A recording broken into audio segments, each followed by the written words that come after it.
Thank you.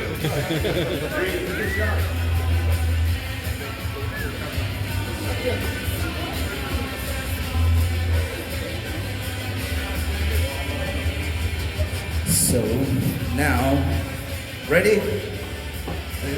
Hands up enough? Good enough? Okay, we're gonna take a picture with me and then we are gonna release this beautiful image. This is it's kind of, I think it's like the cover of something they were painting. I'll explain in a second. Inspired in Mexico or something. It's different when I'm not doing whiskeys. It's too early.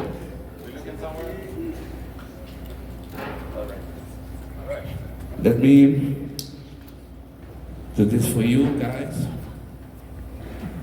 So if you wanna take a seat or okay. Yeah? Yeah. Well, you ready? Yeah! So you guys are ready? You ready?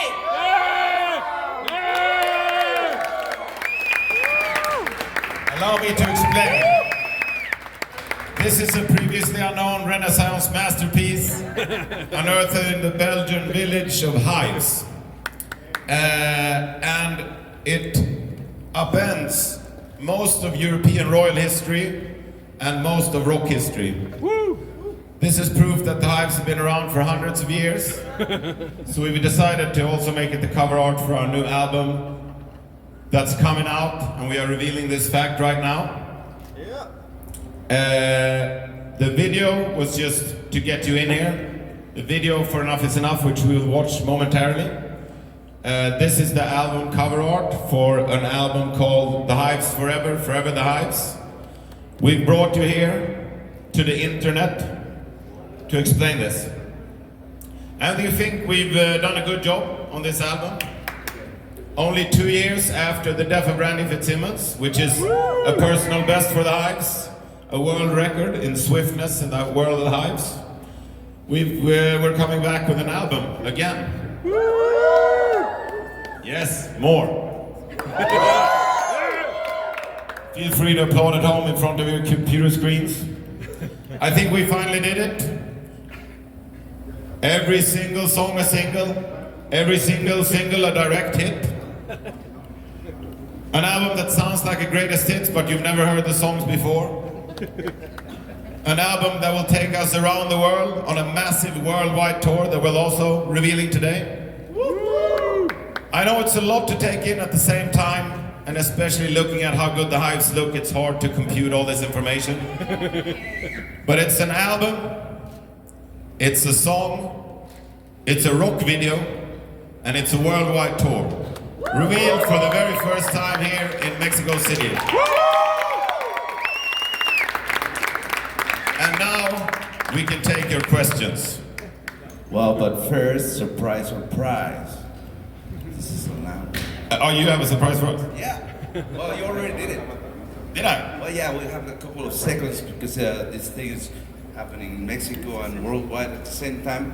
But there's like a cue so we can release this together. So, we're ready to launch this over there.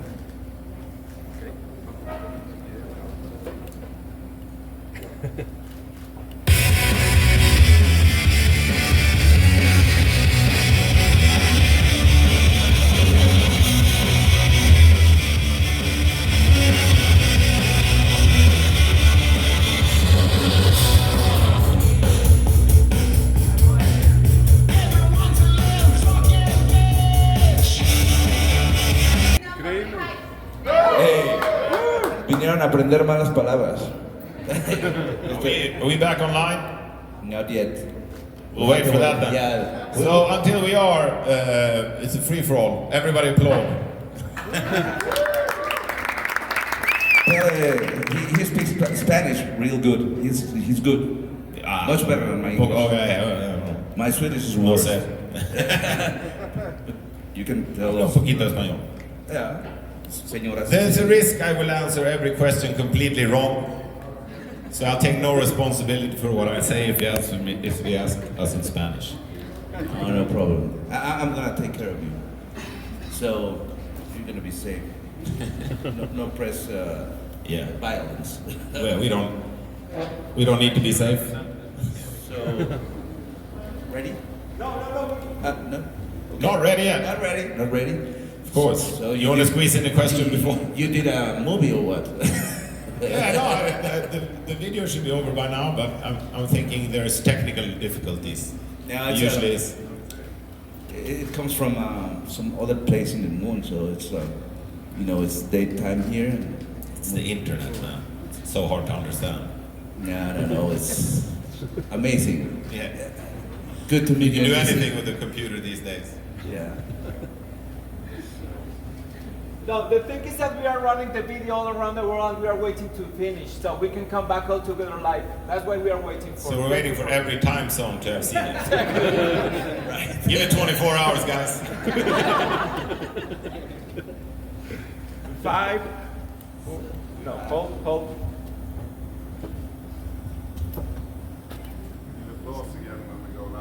Yeah.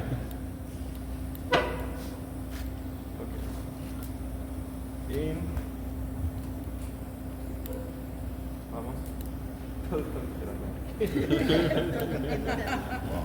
5, 4, 3, 2, 1.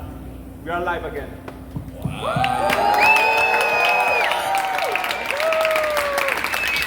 That was impressive. Yeah. I've never seen something like that video. No. Because I haven't seen it. Yeah, I didn't see it. Did you guys like not seeing the video? Yeah. Cool. Yeah, I can explain it in detail, but it would take some time. There's boxing, there's crowns and capes, there's a lot of people in it. They don't like the hypes. In the end, we beat them all. Story of our lives, basically. Sounds like I've been there too. Yeah. It's just the life and rock and roll business. So I have some questions. That I don't know if you want to talk about something special before questionings and answering and stuff like that. Like why you picked Mexico to release your album, for example. It's kind of become a second home to us. We've had a lot of good times in Mexico. Played some great shows, and it just seemed like the right place to go. Yeah, we feel home. You don't look old. We don't look home. You don't look old. You look great. Thank you. You We feel at home. Yeah. you feel home. I'm so Yeah. sorry. Because of that concert, it was so loud. I was in front of you actually. Yeah. I was watching that, and so I have now problems of loudness. That's but where it's loud. You guys, you're still rocking amazing, and I think it's become sort of a love affair between the Hypes and Mexico. It's ongoing, and also we had shows in Peru and Colombia, so we were kind of in the neighborhood by Hypes measurements. Otherwise, we live very far away in the icy north. yeah, well, you're like I like this this thing that you're somehow you're auto promoting yourselves as the best band of the world. Now I saw you playing, I see that you are. Yeah, it's just other people saying we're the best band. We're just agreeing. It's not our claim, really. It's politics. That wouldn't be serious of us to claim it ourselves. We're just agreeing with people who say it. It's lovely. It was so funny to play with you like after so many years. And actually I was trying to get my cell phone to get some questions from press. But if I can find some questions from you in between, I find my glasses, so I can translate it to them. But that was a good question. It was like if you have to pick a song to each one of you, this is for each one of you. If you have to pick a song to be at a karaoke party, what would you pick? Not our own songs, something else. Yes. Wow.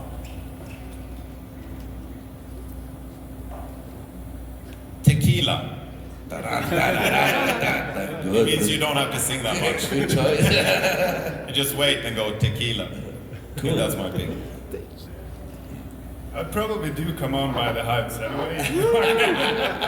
We're very Yeah. You see, we don't do a whole lot of karaoke, you know. We play shows, so I'd be come on for me. We could do Saplan Bourma by Plastic Birdman, knowing only 3% of the words. Cool. Cuckoo La Paloma. I'll do the instrumental version of Tequila, I guess.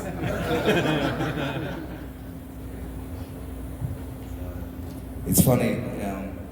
We played together like 20 years ago, and these guys. I think it was Rock and Ring, 2004 or 3, and they were desperate to go outside and get some doner kebabs. So I believe you're like fans of good food, and that's why you pick Mexico and Peru. Yeah, we like the food here. So Good work on that. have some. Did you make all that Mexican food? No. But I have some friends that have like a nice tacos. Do you like tacos? Yeah. You ever Who tried? doesn't? You already tried the cochinita and like Meridian Yucateco? Yeah, I tried Conchinita. But the tacos are actually a really big thing in Sweden. But it's like Friday tacos, and it has nothing to do with it was like a scam by the big chain like supermarkets so that you would have to go to every department. So you got to buy meat, you got to buy cheese, you got to buy sauce, you got to buy all this stuff and go through all the whole store and pick the casket full of things. And everybody eats tacos on Fridays in Sweden. But you wouldn't recognize it. It's a like complete bastardization and not nearly as tasty. Cool.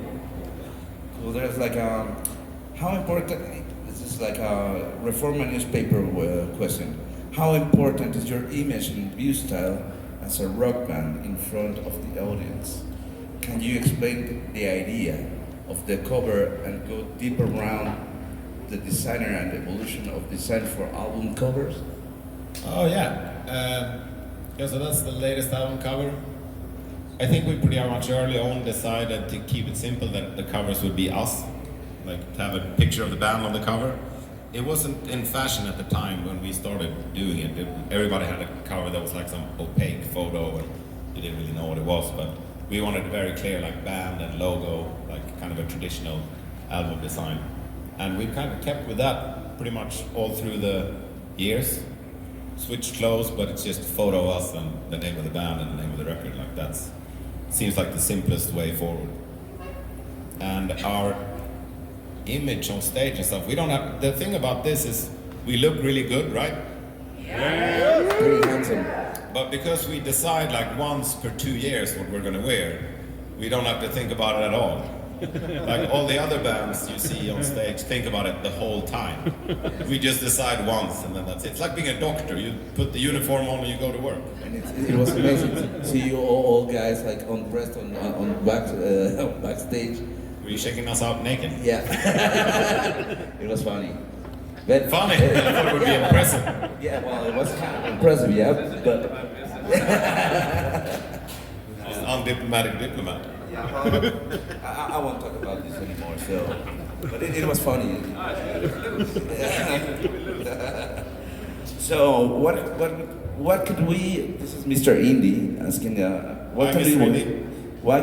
what can we wait in this new part of your work? What is your influences for this material? I believe that's a question with an answer. It's yourself.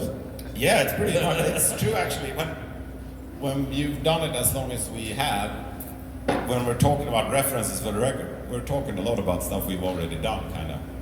But I guess for an influence, it's kind of like if AC/DC had no Angus and 2 Malcolms and a singer who danced like no one was watching, but also sang like no one was listening. Kind of like that.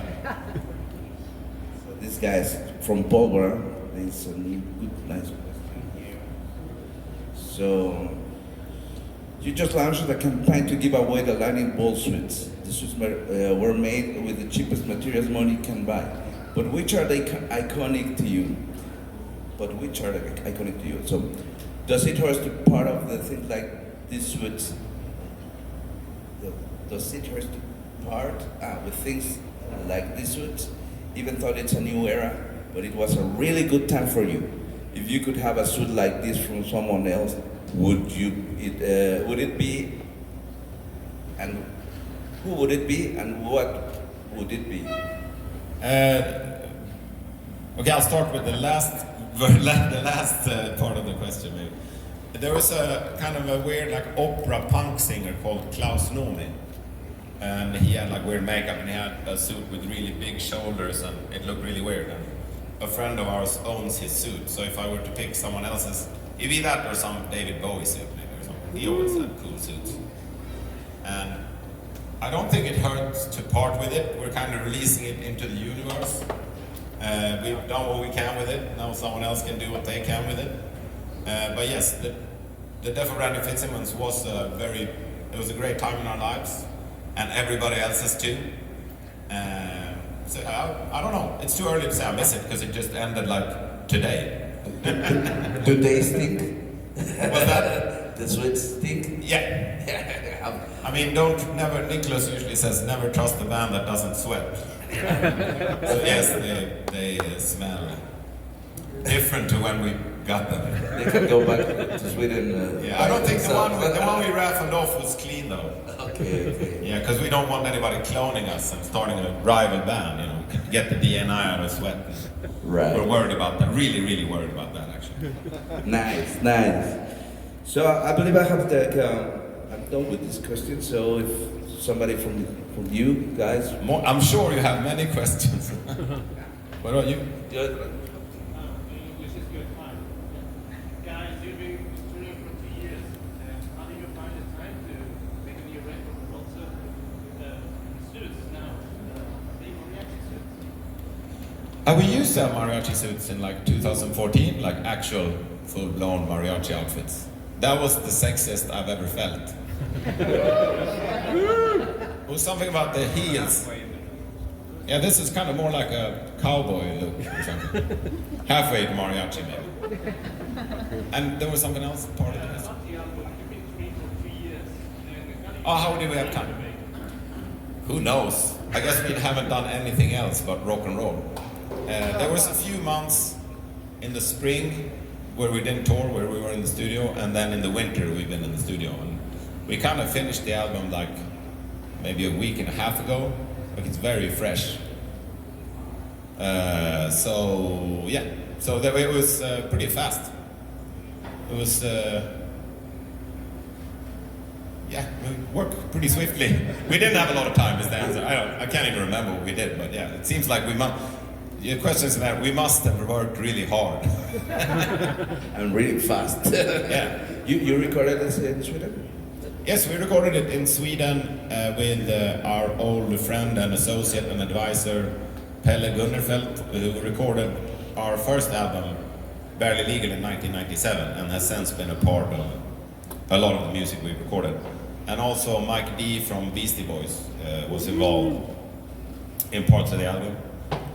And I should mention Joachim Åhlund as well, who was in a band called Caesars, who had some international notoriety, and Kenny Beats was involved with one song. I think that's the whole personnel list.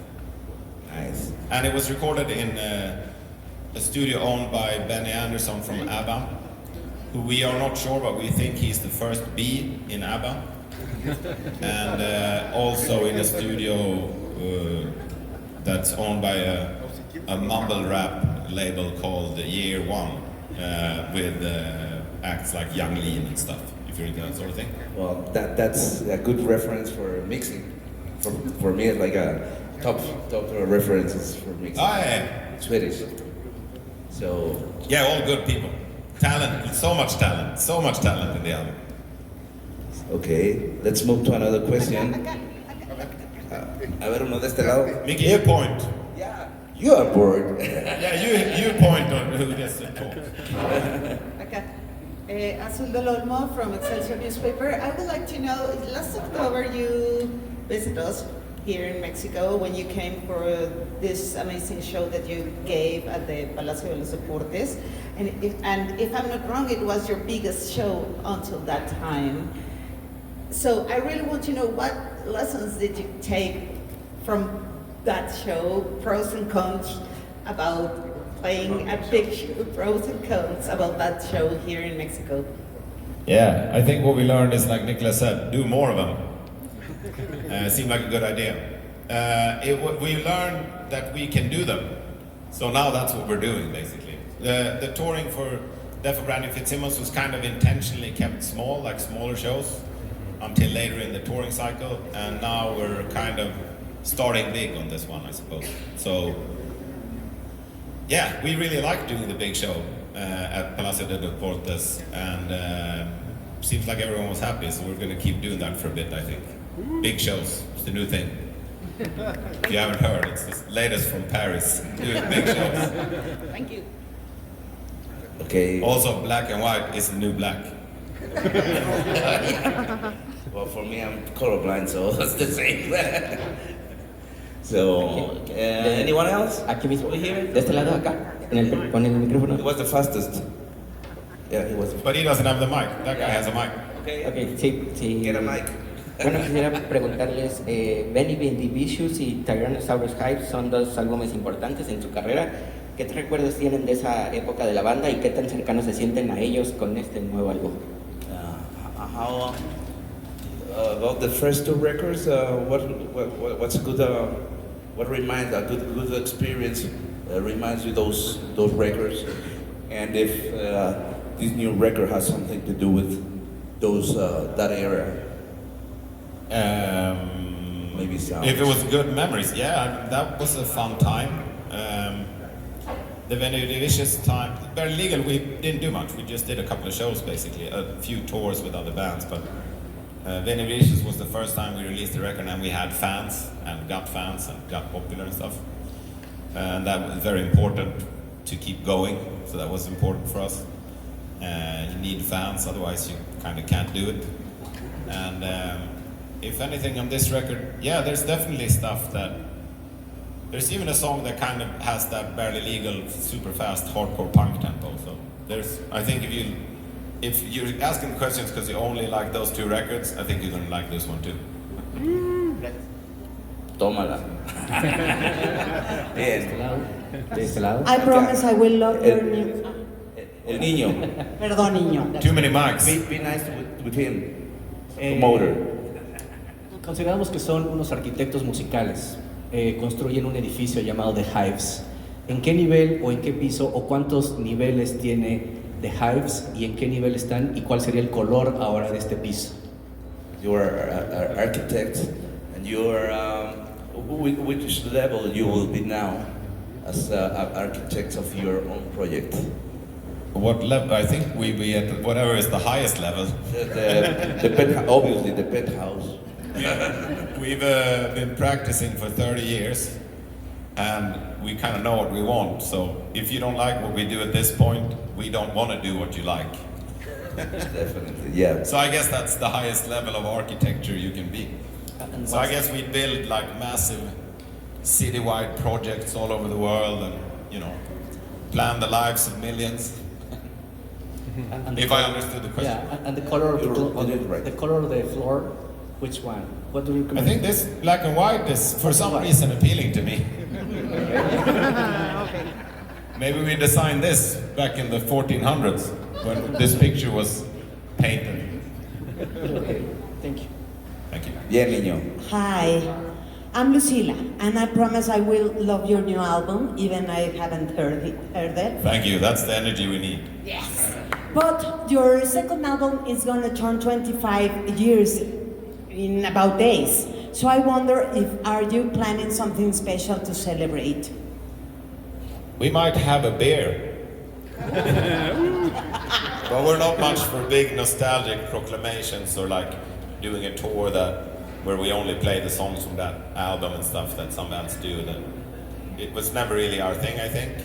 Plus we have a new album that we're excited about, so we're gonna do a tour where we only play that album.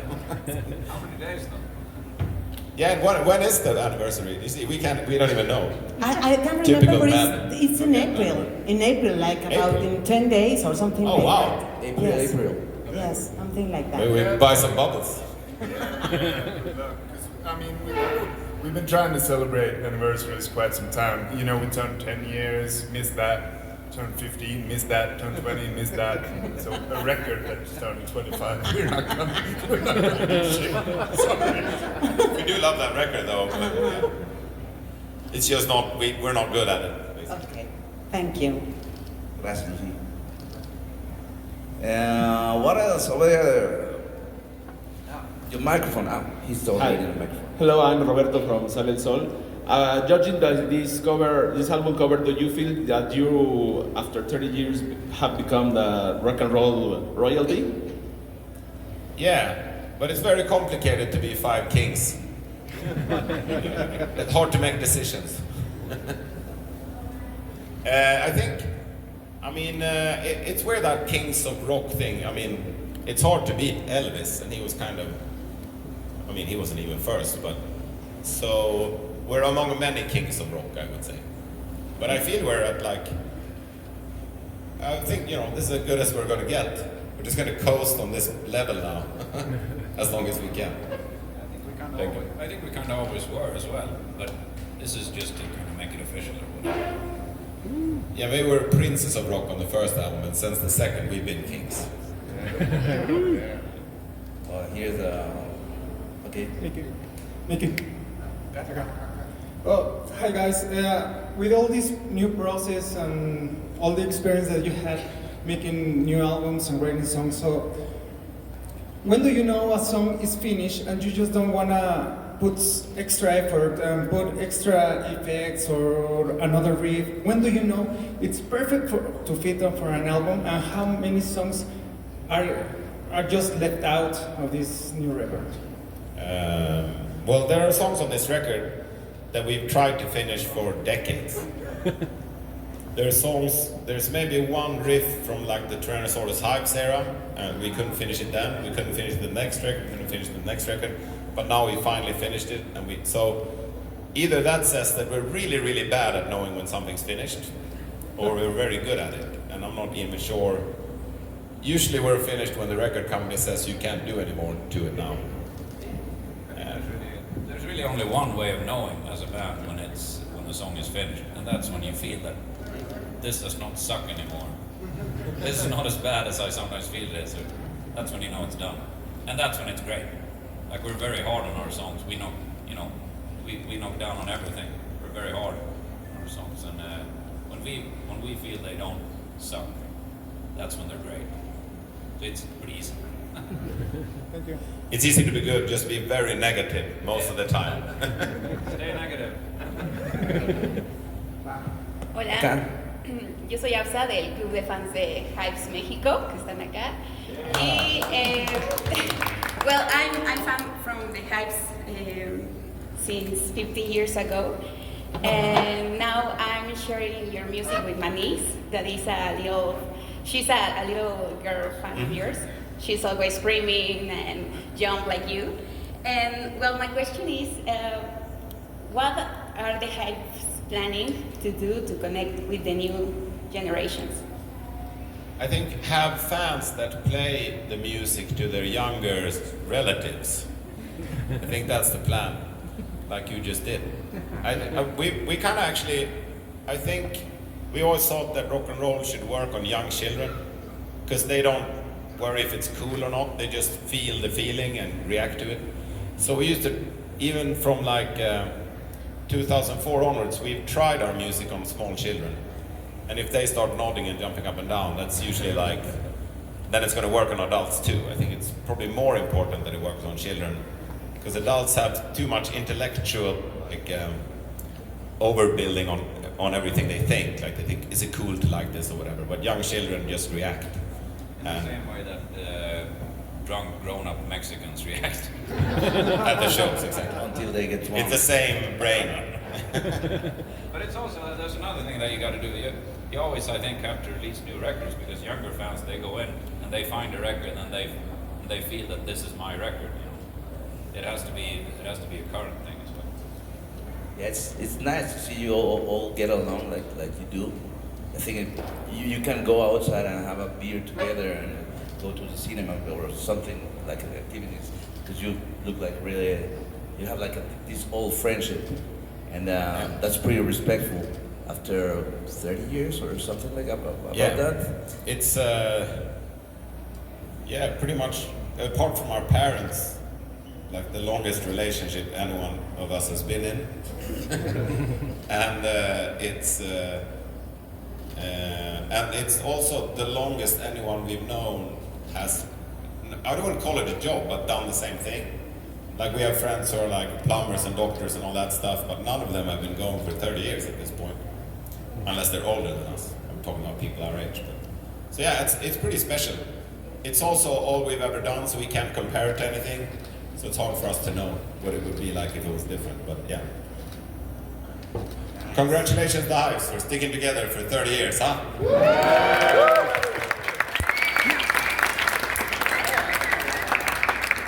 So,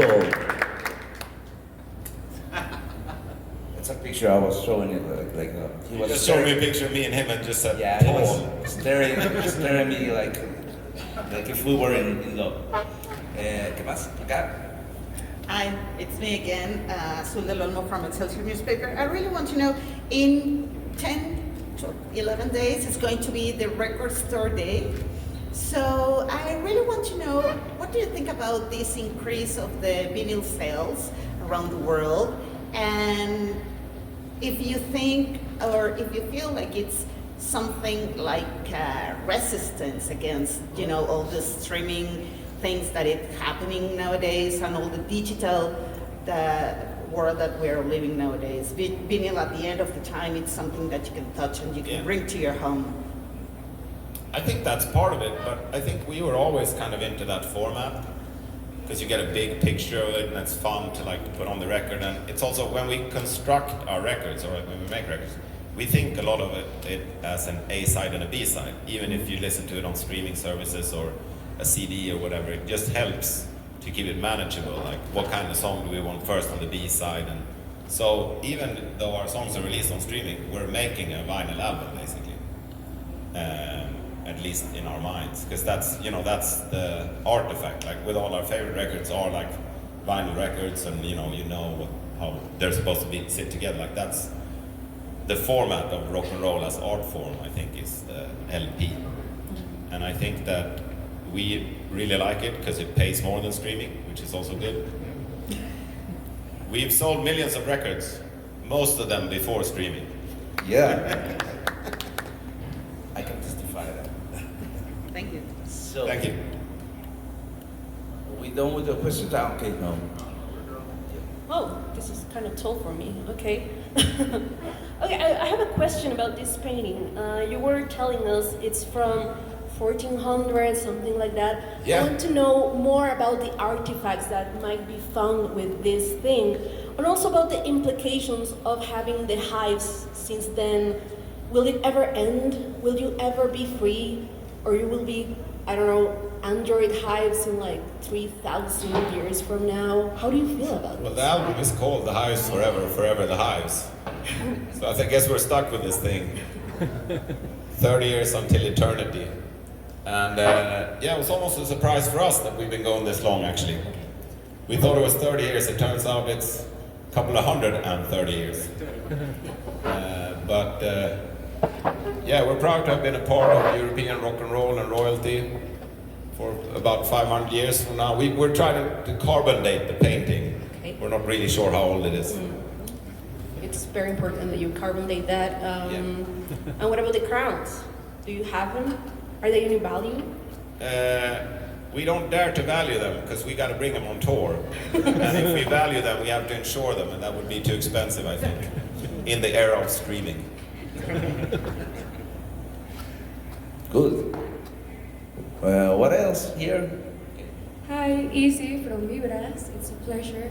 And everything is great. I think Forever the Hives is just the exact energy we need from the Hives and from the fans. But I wanted to ask you if the relationship that you have formed with Mexico now has affected anything in your music. You know, like we had this kind of interaction before, and we had the Palacio de los Deportes, and everything that goes in the internet, Los Tigres del Norte things. So I wanted to know if Mexico has influenced in anything. Well, there's a bit of a guitar line in a song called Born a Rebel that you haven't heard. That's a bit like kind of, maybe it's more Spanish, it's a bit flamenco-ish. But mostly I think we've been thinking about, it's been very influential in that we've been thinking about playing the songs to tons of Mexican people while making them. Like, is this gonna sound good in front of 100,000 Mexicans? Maybe not, maybe we should change it. Does it sound good in front of 100,000 Mexicans now? Yes, we're done. So it's been very influential in that way. Yeah, thank you. Hello, hi Bas. My name is Marvin. First Hello, of Marvin. all, thank you for coming to Mexico to present the new material. I had a pleasure of listening to the song Snow yesterday and today, and it's so great. And my question is there any reason why the songs Good Samaritan and I'm Alive aren't